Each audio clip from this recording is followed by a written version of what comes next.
given to churches is up and to the right. If we go to the next slide, we'll see the number of participants up and to the right. This is really, really good news. And overall, church giving increased by 31% from 2022 to 2025. And that's important because during that same period of time, inflation was 15%. Last year, we spent a lot of time, Dwayne, talking about the impact of inflation on giving to churches.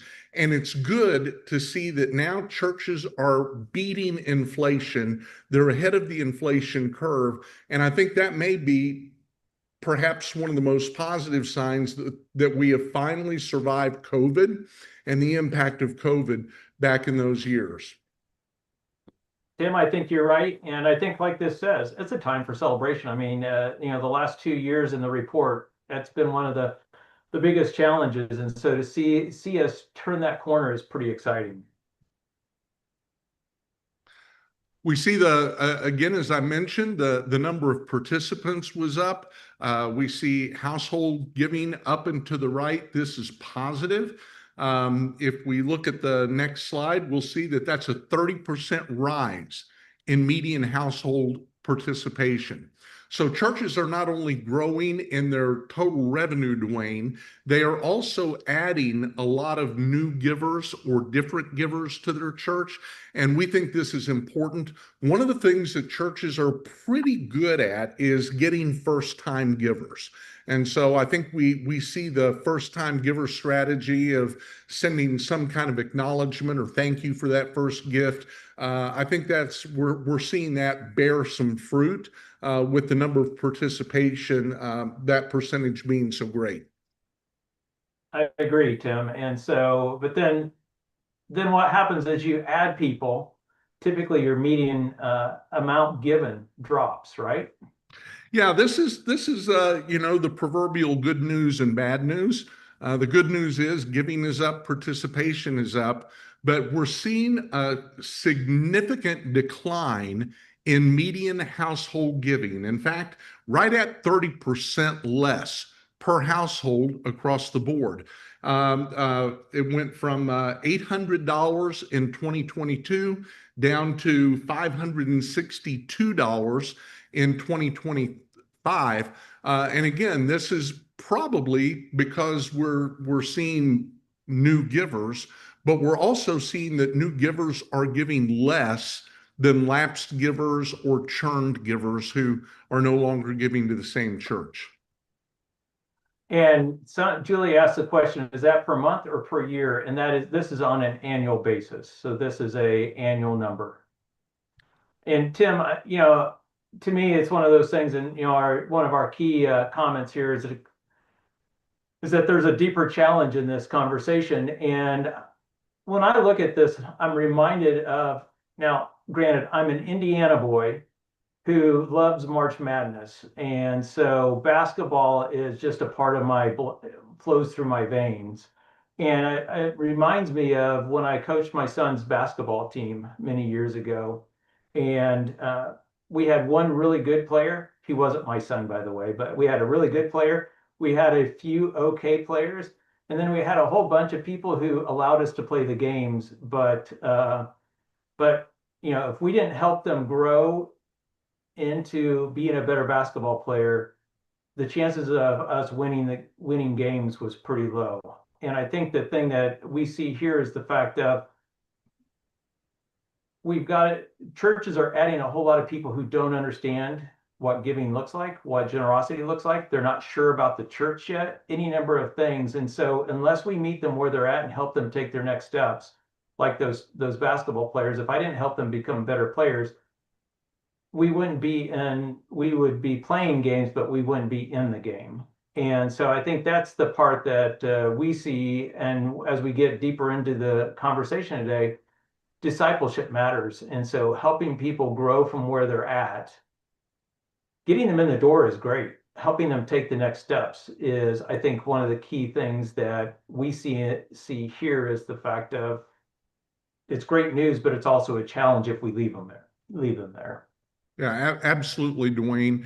And I think that one of the most important points you just made is we have to meet them where they are.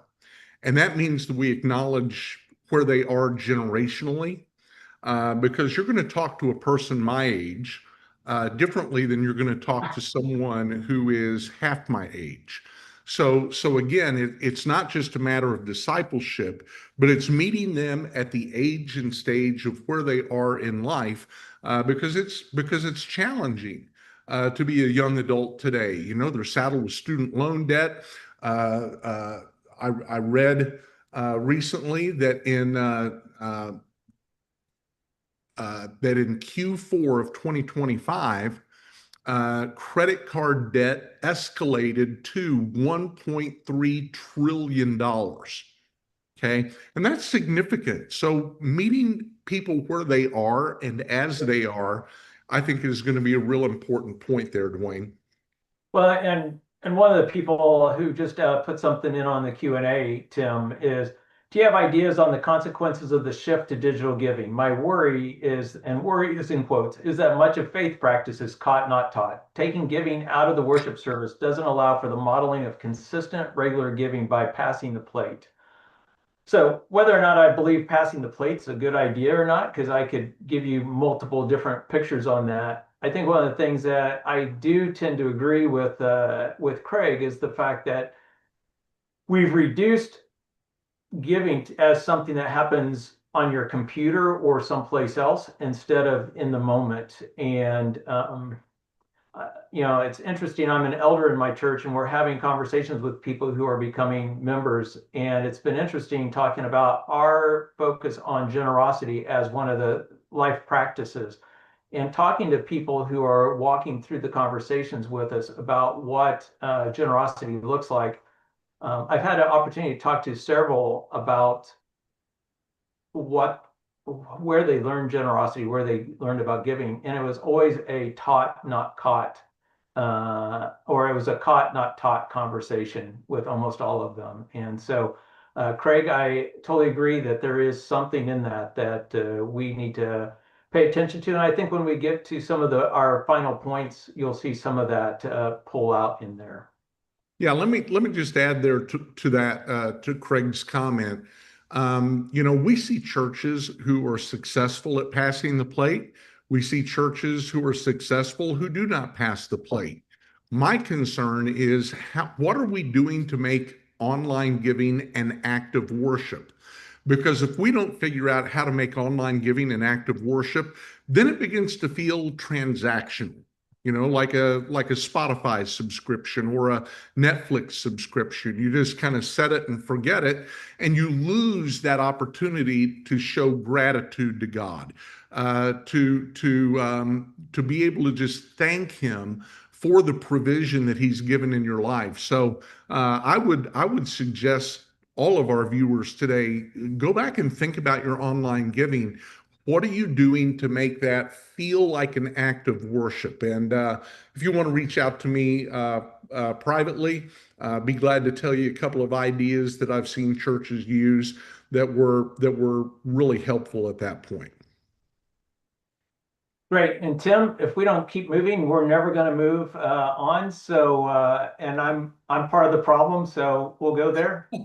Well, it was a pretty big lift, Dwayne, that Yeah. first takeaway. Yeah. The second thing that we were really excited about, Dwayne, was the spike we saw in end of year giving. End of year giving in November was up 39%. In December, it was 26%. Our first report in 2023, Dwayne, end of year giving represented 15% of a church's annual income, which was, you know, really bad compared to not-for-profits. But we think that, you know, implementing solid end-of-year giving strategies is something that churches are beginning to adopt and really focus on, because that is a great opportunity to help people be able to deal with tax issues as well as make a gift. Yep, and I think Darren just basically commented similar to that. Wonder if that has something to do with the tax law changes from 25 to 26. And Tim, we've definitely talked about the fact that the big beautiful bill, big beaut, the yeah, B cubed, or whatever it is, has OB3. made, yes, thank you. B3 has made some substantial opportunities for giving, and there's going to be additional as we move forward there as well.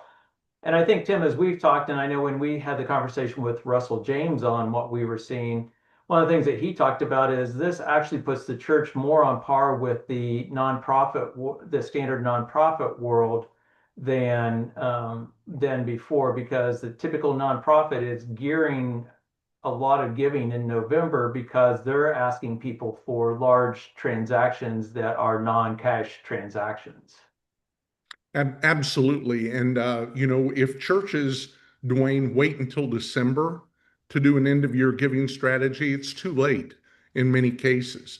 So that's why we recommend, having a strategy in place in September and then launching the campaign in October, mid to late October, to make sure that we capture those non-cash asset gifts. Yep, awesome.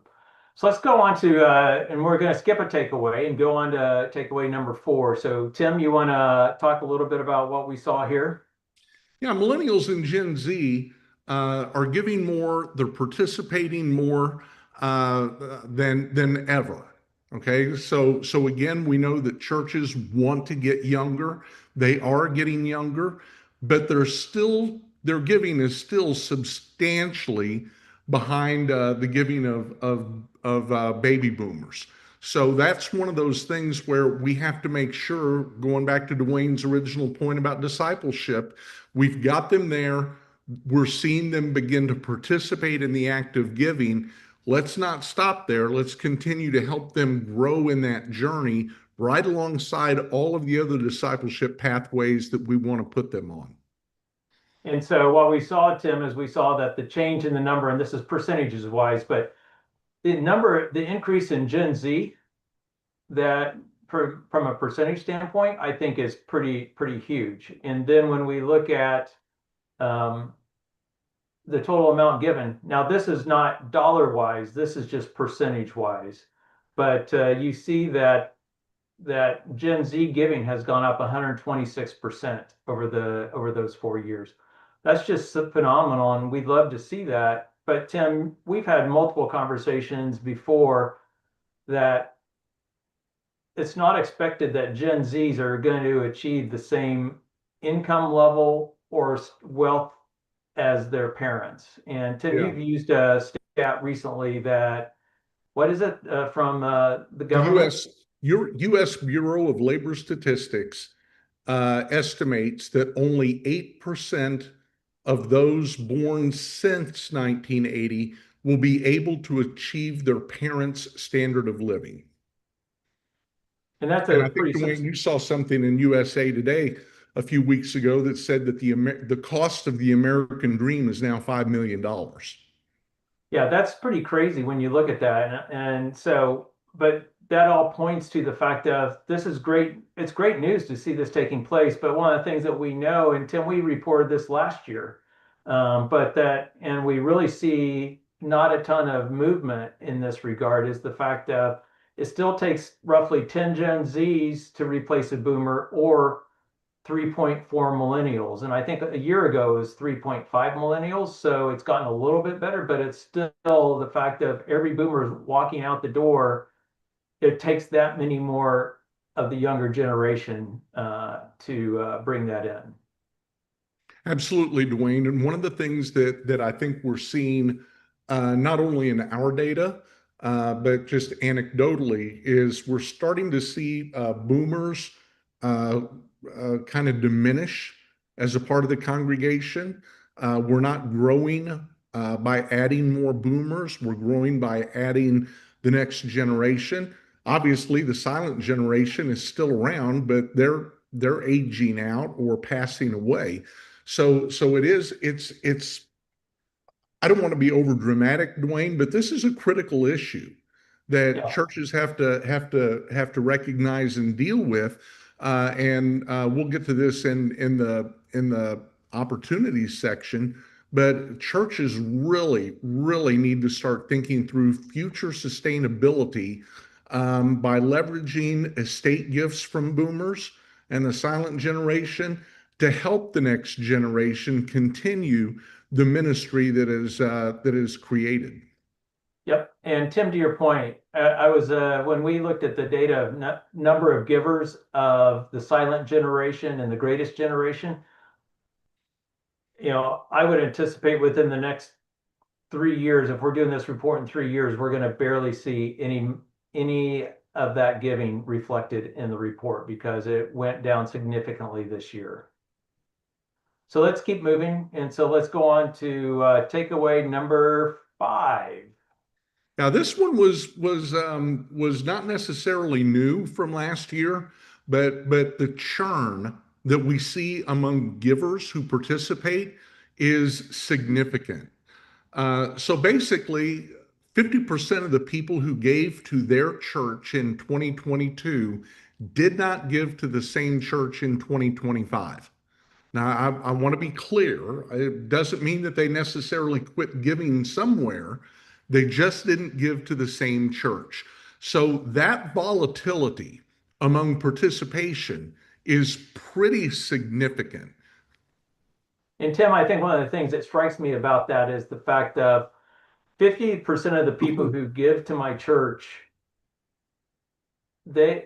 I'm living off of what they were taught about giving someplace else. They've never heard what we've talked about regarding giving unless we have a consistent conversation about that. And so that's if it's always, and we saw a year ago, it was the 50% as well. So that number hasn't changed. And so that tells us that the amount of people who are flowing through our churches as far as givers continues to be high. And if we're not engaged in regular discipleship and regular teaching on generosity and giving, we're living off of somebody else's teaching and discipleship. One of the things, Dwayne, that we talk about when we coach our churches is, for years, my generation, for example, we did a 2 or 3 or 4 week sermon series on stewardship every year, and that was it. Now, I think that it's perhaps more helpful to drip. I think a sentence or two, 52 times a year is going to lead to more impact than 2 sermons a year. I think we've got to figure that out. And part of it is, Dwayne, back in the day when I first started as a pastor in 1983, people attended 48 Sundays a year. Right. And now, Dwayne, our best members are maybe 2, 3 at the most Sundays a month. So the So, latest stats say 1.6 times per month okay, is what the latest stat. yeah, well, I'm that honestly, Dwayne, that doesn't surprise me. Yeah. So that's why I think because of the attendance pattern shift that we're seeing, I think it's more important to do that weekly drip, whether it's through an offering moment or whatever you do. I think that is going to help us more than just saying we're going to put all of our begs in one basket and do a 3 week sermon series and that'll cover us for the year and we'll all be glad when it's over, right? Yeah. Yep. And I know Monica asked the question of how did we get the data regarding where they're learning generosity from in your church? And really the answer there, Monica, is just simply the fact that what we see is if there's always every year 50% of the givers are new or something in that range, the fact that I don't know about you, but that's typically what I see taking place in the number of people who are walking through our doors. And so they're new to our church often, and they are learning it and bringing it with them. And so it's a constant part of that conversation. And so part of what we want to do is help churches move from increasing, what we see is, and another part of the takeaways that we're not going to cover on here, Tim, is we saw that tenured givers give best and they stay. And so, which aligns with all the engagement factors in a church. And so what we really want to help churches do is help them build generosity as an engagement factor, and then turning that engagement factor into something that causes people to stick. Yeah, and we see that even in the younger generations. If we found someone from Gen Z who gave all 4 years, 22 to 25, their median giving was about 6 times greater than those who had lapsed or were new. So again, tenure and affinity are two really big things. Dwayne, we're running a little bit behind. Yeah, Let's go ahead. man, you're speeding me up, Tim. I don't There know you about go. that. There you So go. I go with know. number 7, Tim. I know this is a day for somebody maybe to go buy a lottery ticket. Dwayne, I don't know. This doesn't happen, does it? So again, no news here. Churches remain heavily dependent on top givers. The top 1% of our givers, those 2.5 million that we talked about, the top 1% gave 21% of all the money. The top 10% gives 61% of all the money. And the thing that's really interesting about this, Dwayne, is when I showed this statistic to people in the not-for-profit philanthropy world, they were surprised that it was only 61%. Not-for-profits usually run around 75% of their money coming from the top 10%. So again, we're doing a good job of getting new givers. We're doing a really good job of building relationships with our top givers. And I think, Tim, the part that I see in here, this is kind of like, back to my basketball story.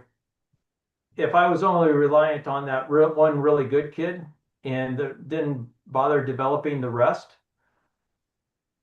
all it would take is that one kid moving out of town, and my basketball team would not be able to compete at a level. And so, being reliant on the top 1%, the thing that's always true is you're always going to have a top 1%. The question is your top 1% actually continuing to provide if you aren't developing the people below them to step into those spaces? And Tim, I think one of the things that we saw here that's really interesting is increasing giving. The top 1% of givers increased by almost 45% their median giving. All givers increased 31%. So we see that the reliance on the top 1% continues to grow, and the top 1% continues to increase their giving and their generosity. Well said. So Tim, let's shift over and to talk through some of the missed opportunities. And so like you said, we identified 5 missed opportunities in this report, and things that we believe churches, if we lean into really discipleship, it will make a difference. So Tim, take away number 1. Yeah, this is where we want to move from data to actionable strategies. Okay, the data speaks for itself. It is what it is. But what do we do with that? How do we lead with insight rather than intuition? And the first missed opportunity is just the basic fundamentals of giver acquisition and retention. Dwayne, you've used a basketball analogy a couple of times. When you teach children to play a sport, whether it's soccer, softball, baseball, basketball, whatever it is, you always have to begin with the basics, right? And for churches, the basic fundamentals are giver acquisition, that's getting new givers, but also retaining the givers we have to try to reduce the churn. And this is something that we've been coaching for the 5 years that I've been at Mortarstone. We have to begin by asking them to make that initial gift, and not apologize for it. When they make a gift, we need to thank them. Givers give the first time because they've been asked. They give the second time because they've been thanked. When they make a second gift, that's time to move from outreach to assimilation. Start trying to get them to take a step closer to the community and the fellowship. And then when they stop giving, we need to make sure that we're doing pastoral care. The least reason anyone quits giving to your church is because they're mad at the pastor. Okay. Usually they quit giving because they've had a life event, illness, divorce, unemployment, fill in the blank. So that becomes a pastoral ministry opportunity for your prayer team to be able to reach out and just say, hey, we're just praying for you today. How's everything going? Is there anything we can pray for you about? So those are the basic blocking and tackling. And Dwayne, we believe that's important. That's why it's on the default homepage of Mortarstone. When you go to Mortarstone and you log in, you're going to get first-time givers, second-time givers, lapsed givers right there on your home screen. And that's kind of our way of shouting from the rooftop, you've got to do the fundamentals. Yep. And Tim, I think to reiterate, on the lapsed giver, it's not about talking to them about they stopped giving. It's the fact that there's a life event or something has taken place in their life that has distracted them from a rhythm that they were a part of prior to that. Dwayne, like you, I have probably sat in more how to close the back door of the church seminars than I can even recall. I have never seen a close the door, back door strategy as effective as the lapsed giver information, because the truth is people quit giving before they quit attending. Okay. Those are rarely the same decision. Usually one precedes the other. And if they stop giving, something's up and they're taking a proverbial step toward that back door. So using that lapsed giver table and reaching out to those and just those folks and just praying with them and loving on them can make a huge impact. Totally agree, Tim. Let's move on to number 2. This is becoming more and more important every year, Dwayne, and that is we have to segment giver communications by age demographics. My generation communicates differently than Gen Z. Now that should be a no-brainer. But one of the mistakes we make in church is we assume that if we say one thing to everybody from the stage, everybody's going to hear it the same way, and that's just not true.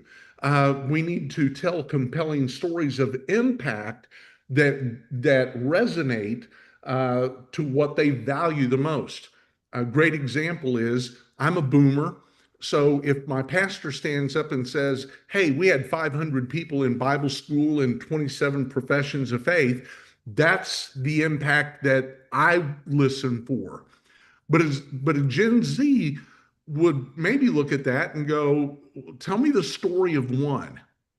So that story from Bible school is going to be more impactful to Gen Z if we say, hey, let me tell you about what happened at Bible school last week. We had a little boy who came and he hadn't eaten for a few days, and we were able to send some food home with him for him and his family to eat, and we're going to continue to follow up with that family and work with that family.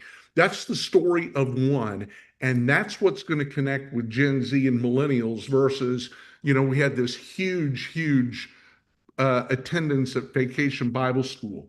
So the younger generation especially, they want to hear that dollar for dollar impact. They want to know that when I give $1, I'm going to get $1's worth of ministry, for example. And so that impact is going to be really critical. Then for the older generations, Gen X and boomers, we have to be able to equip them with some tax efficient strategies that accounts for not only tax deductions, but tax avoidance. And in 2024, the IRS says that 90% of the people took the standard deduction. So not everybody is really interested or motivated by the big deduction. What they are interested in is tax avoidance. How do I avoid ordinary income tax or capital gain tax on appreciated assets? Those are strategies that will resonate with them, and we can speak to those generations directly about those opportunities. Yep.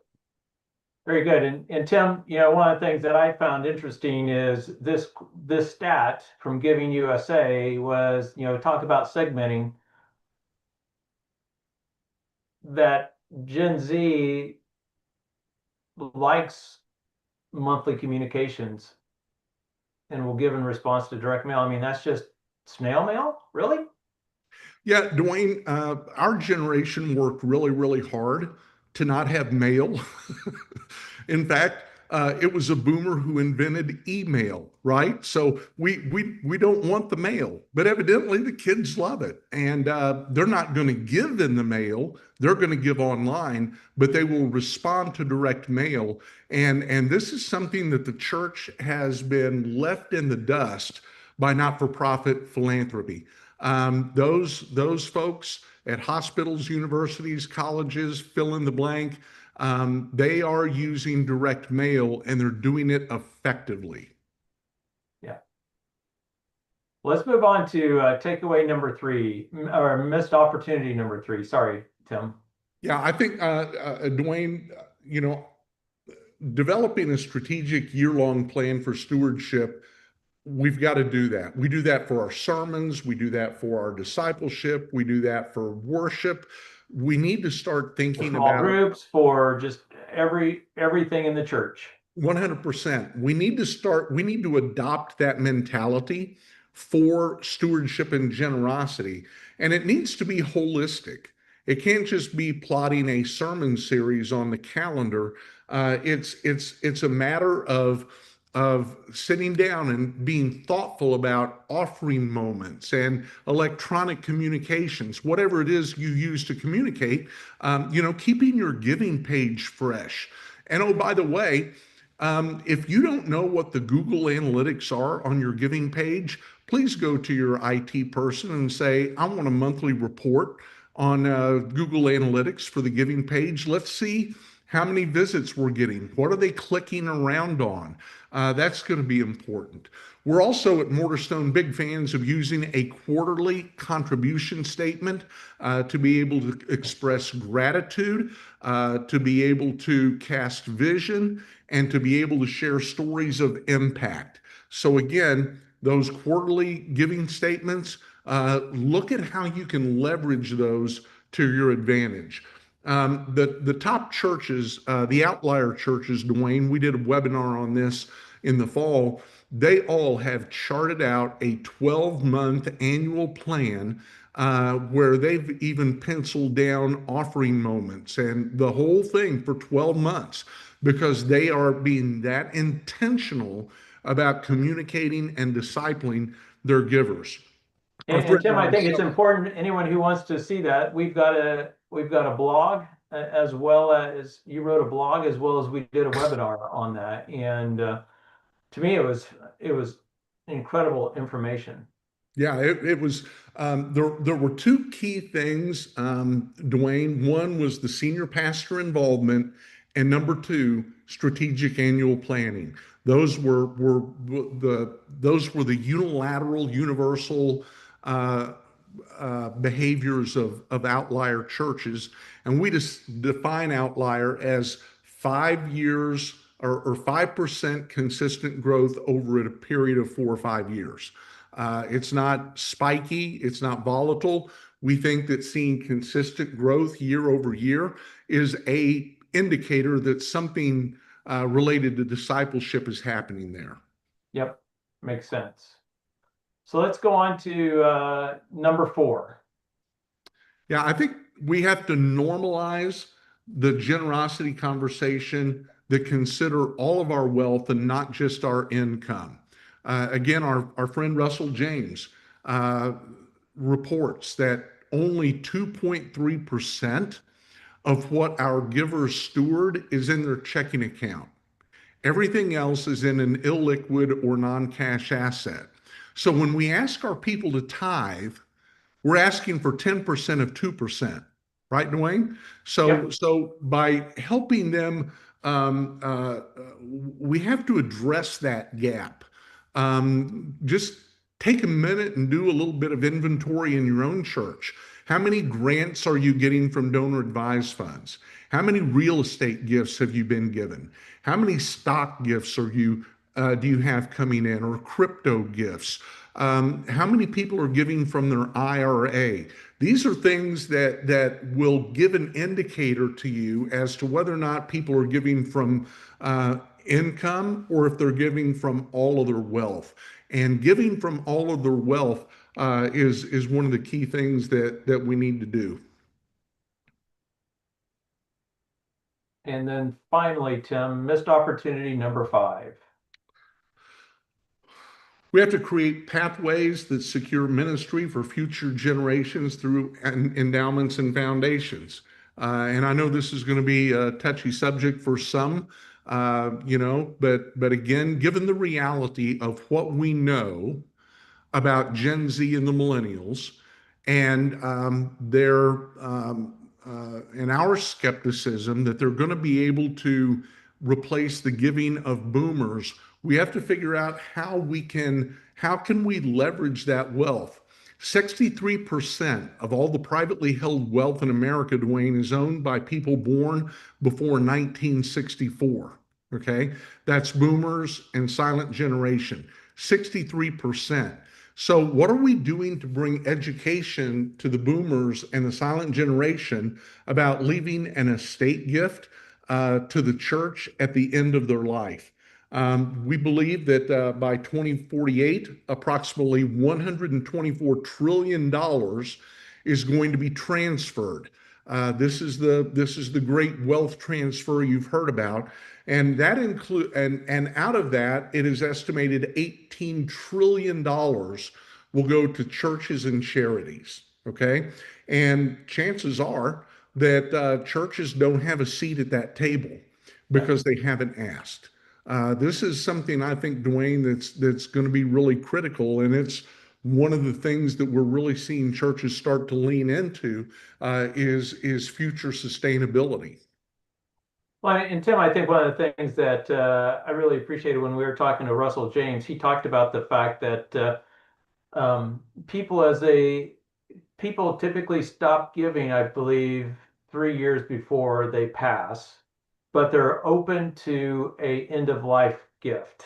And so just because someone older stops giving doesn't mean that they're not open to a dialogue on how they can be a part of the church moving forward and continue the legacy of their journey to this point. And so I found that to be an incredible piece of information for us, but also an encouragement for us to continue those conversations. Yeah, Dwayne, we're currently helping about 6 churches create foundations for future sustainability. And if anyone on the call would like to have a conversation about what that might look like for your church, please feel free to reach out. My contact information is at the end of the report. Please reach out. I'd love to give you a half hour's worth of time and give you an idea of what that could potentially look like for your church, and why these churches are going about it this way. And we can even have that conversation theologically if you would like. So, Dwayne, we have covered a lot of stuff. And very quick, and Tim, we moved through it, so we have some time for Q&A. And but I know even before we get to Q&A, one of the things that we want to say is, okay, you've seen the report, you've heard this. Now, what do you do about it? One is we'd love you to share this with your leadership team and others in your church so that you can have that broader conversation. Get to know your data. You know, we truly believe that we're called to lead by fact, not intuition. And if you're not a current Mortarstone user, get started for free at mortarstone.com. So come in and find out what that looks like. And, you know, bottom line, pick an opportunity that we've talked about and make a plan. You know, this is one of those, this slide is kind of one of those Home Depot moments, Tim. You can do it. We can help. You know, we believe that every church has got the team that can do this, but we want to help them. And so, you know, I know, so we have tools and techniques and approaches that can help out in all of those areas. So let's open it up for some Q&A. And if you haven't downloaded the report yet, while we're doing some Q&A, here's the QR code for that. And I know there's some questions out here that that that we can jump into. We'll get into some of these questions. So so Brad, you asked a question. Do you guys offer any kind of strategy guide for follow-up and donor development? And Tim, you've got some pieces that can be a part of that, but also probably the best thing is for them to reach out to Tim Dietrich at moorstone.com and to have a conversation to find out how best we help. Yep, we'd love to talk to you. And I do all of the content development for Mortarstone, so we can figure out what best tools to share with you or help you create for your own purposes. So Tim, do you mind putting your email into the chat for anyone who might want to reach out to you directly? I can do that. Perfect, thank you. We've got another question from Brad. Why do you say we only tithe from cash? If they give 10% of their income, that can come be in a variety of ways, few of which are cash. Tim, you want to tackle that one? Yeah, I guess to be honest, Dwayne, I'm not sure I understand the question. The basic assumption is that people do tithe on their income, and granted, some of that income could be from privately held stock or stock options from work, so on and so forth. Part of that income could be, for example, pension and retirement money.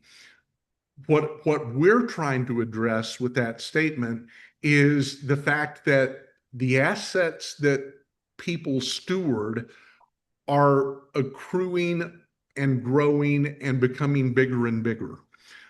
So we're seeing some people in churches who, even though they may give very generously, they're not giving to capacity. And one of the reasons perhaps they're not giving to their capacity is that they're not being challenged to give in creative ways from non-cash assets. So that would be how I would answer that. I feel, Dwayne, like I probably didn't really ring the bell there for Brad, but again, regardless, we think that there's greater opportunity if we educate around giving from that. And that said, Dwayne, even if their income does come from non-cash assets, only 8.7% of the people who give a tithe.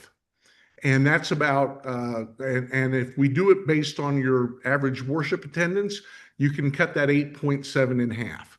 So those who tithe are faithful. The tithers who have tithed to the church in the 4 years, we estimate give 15% from income. So that's probably enough of me on that. Yep. So somebody asked the question regarding whether or not we have information regarding percentage of people's charitable giving going to the local church versus other causes. And Tim, we don't have that directly ourselves. You have it from a Giving USA. I mean, we can look at it from a Giving USA perspective. Yeah, not-for-profit philanthropy suggests that people who are charitably inclined support up to 5 or around 5 organizations, with their favorite organization getting 65% of the charitable dollar. So we do know from Giving USA that the majority of charitable giving that they see in not-for-profit philanthropy is motivated by religious causes or religious spiritual motivations. Okay, so Giving USA would suggest that yes, people who are people of faith are going to be more inclined to be generous than those who are not. Yep. And Tim, I put your email address into the chat already, so you don't have to worry about that. Thank you. Yep. And then Darren Freeman asks, I'm on the board of a nonprofit, not a church. Could Mortarstone be used for my nonprofit? And Darren, the answer is we are geared towards churches. We utilize church management systems that, the CRM for churches for our input. And so I would say it's used by a few, but not by many nonprofits, because we're not designed and we don't collect the data in an easy form approach for that. And um, so we are specifically driven and focused on in helping the church.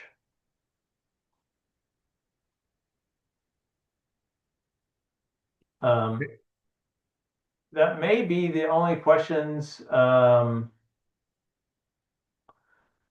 we have. That's so far the only question. So let's just give it another moment. If you have any more questions, throw them into either the chat or into the Q&A. And I believe we tackled almost everything that was out there. Yeah. Dwayne, you as our chief of staff at Mortarstone, if I were to ask you to give a word of encouragement to the people who have participated in our webinar today, either in person or will through the recording, what would be a good word of encouragement? I mean, we've been waiting in this data since December. Okay. Yep. So what would be a good word of encouragement? I think there's a lot of encouragement in this report, Tim. One is the number of givers are increasing. The number of younger givers is increasing. Overall giving is increasing, and so all that's good. And kind of like my basketball analogy, Tim, getting the guys on the team that could be developed and watching them grow is where the fun is at. And so I think the biggest encouragement is the fact that God's providing each church the people that they need to fund the mission as well as to become more like Christ. And it's up to us to encourage and disciple them to actually represent the generosity that comes from the Father. Okay, we've had a couple of other questions come in. Um, uh, Dwayne, take a look at James' question, Yep. and I'm going to look at Julianne's. Julianne, briefly, one of the reasons that churches opt to do a foundation is because it creates donor confidence. So if somebody walked into your office and said, if I gave you $1 million, what would you do with it? You've got to have a better answer than we're going to make more and better disciples. And a foundation conveys not only a specific purpose or purposes to support the ministry, but it also provides that extra layer of just protection. Okay. It increases donor confidence and it protects the church itself from potential liability issues. And please reach out. I'd love to tell you more detail about how that works. James, in terms of the Sunday attendance, what we see a lot of churches do is they set up their online folks as a campus. So you can create multiple locations, for example, if you're multi-site. But what we see is churches create a location for their online church, and then they treat them, they have a staff member assigned to almost be the pastor of that group and engage them that way. Dwayne, I don't know if you have anything to add on. No, I think that's really the answer I would have given, Tim. You asked me to look at it, but then you took it. So that's perfect. But no, I think that's exactly where I would have gone with that is you actually have to engage them where they're at and encourage them to take a step, but you can't do it from the stage on Sunday morning. You actually have to do it through other engagement.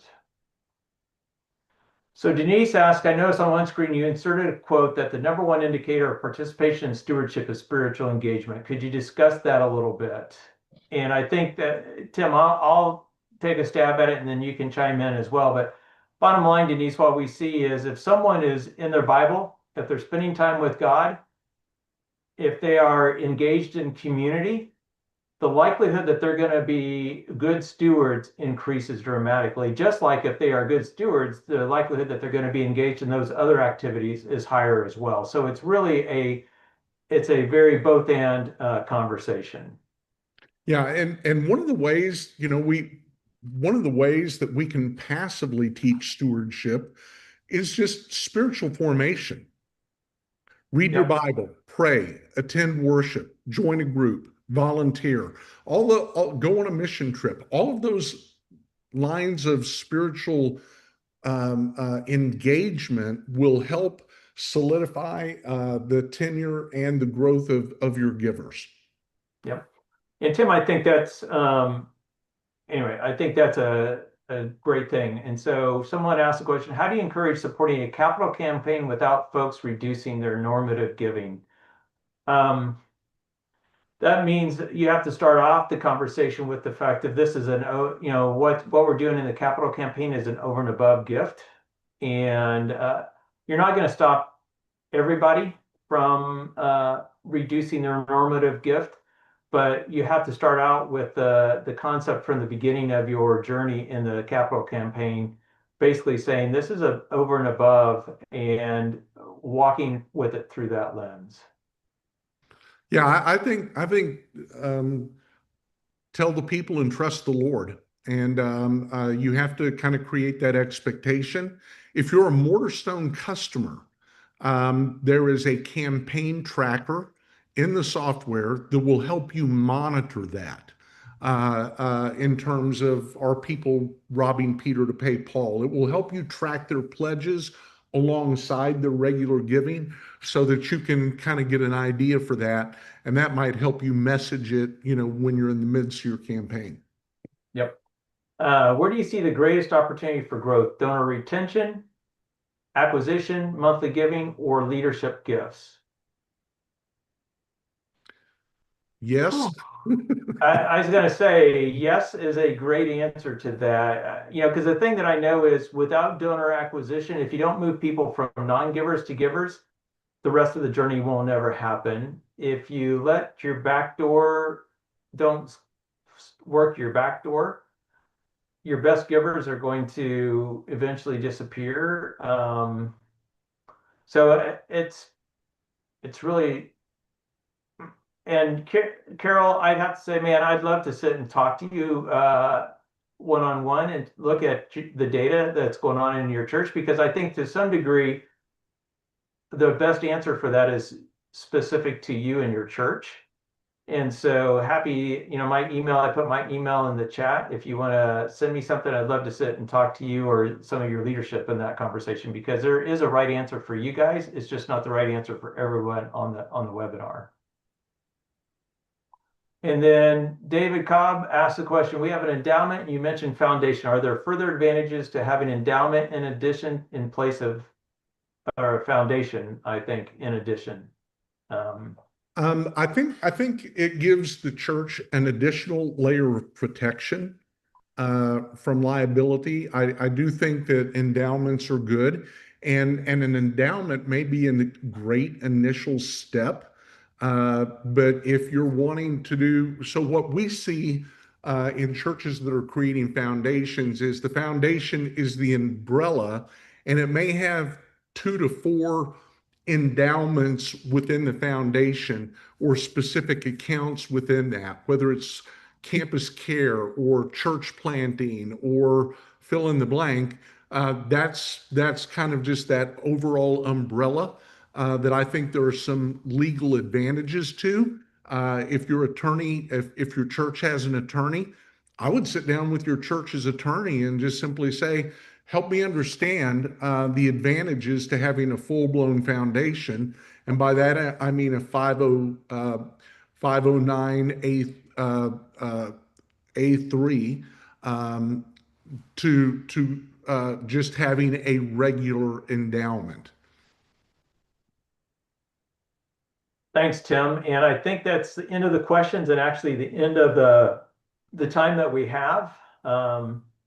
Tim, this has been a fast and furious conversation. I know that there is, if people have downloaded the report, they'll be able to dig deeper into it. And folks, if you're still out there and you're listening, we would love to sit down and have a conversation with you about by taking a look at what's happening in your church specifically and how we can help you build next steps.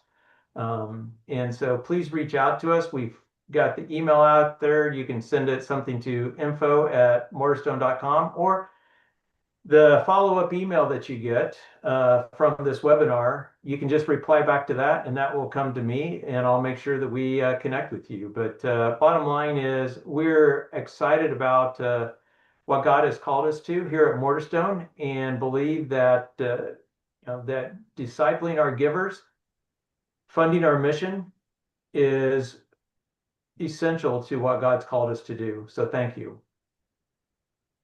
Thank you, Dwayne, and to all of our guests today. Thank you for being a Mortarstone software subscriber. We couldn't do this without you, obviously, and so we appreciate your support of the software platform. And if you have questions about any of it, as Dwayne said, please let us know. We'd love to have a conversation. Thanks, everybody, and we'll look forward to what's coming in March. So stay